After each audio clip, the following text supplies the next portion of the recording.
वर्तमान दल हो कि पूर्व दल ता ना नेबी किंतु थरे भारतीय जनता पार्टी गुटे तो सुजोग दियंतु मोदी को विश्वास को जितांतु मोदी जो ओडिशा को पाई उड़िया को पाई उड़िया जाति पाई ओडिशा पाई जो परिचय सारा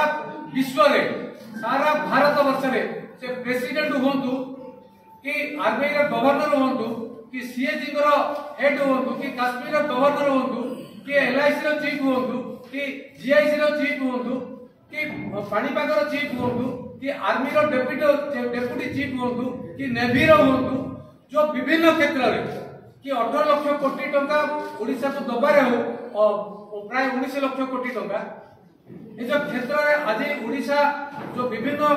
रूपांतरीकरण ना रे केंद्रीय योजना को हड़प करूची ना मिछ कहयोगे स्कीम आका ताकर ना दे बदली दबडी टंका चाउलरा ताकर तमे खाली कहतो आमे दउछु हम लोक बुझी रे खाली लास्ट बैंक दे पड़ी लोगे ये जो कथा मिछ सदर सरकार को हटेवा दरकार अछि लोकों का सामने रे सत्य को पहुंची सारिछि अनुरोध वर्तमान नुआ सरकार नुआ चिंताधारा नुआ ओडिशा उड़िया फास्ट नवीन बाबू को हटेवा नुआ बीजेपी सरकार को आनिबा ओडिशा रे नुआ नीति ए दादन नीति हो आज भी कहूची मनमोहन भाई बसिଛନ୍ତି सभापति दलर कर्मकर्ता माने बसिଛନ୍ତି कहबे आज छात्र इलेक्शन होउने छात्र इलेक्शन को बंद करबा कारण कोन जदि छात्र इलेक्शन बंद हबो तमे कि से जो ओ ना रे ओडिया छात्र मानकर जीवन को नष्ट करियार अधिकार कोन किए देला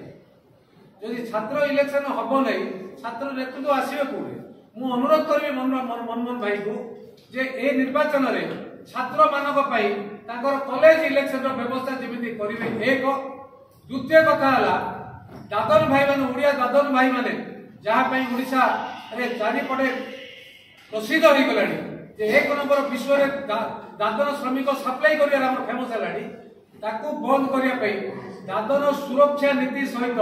दादन समस्या समाधान नीति उडा आपणेबा जो नुआ सरकार रे ताकू गुरुत्व देबे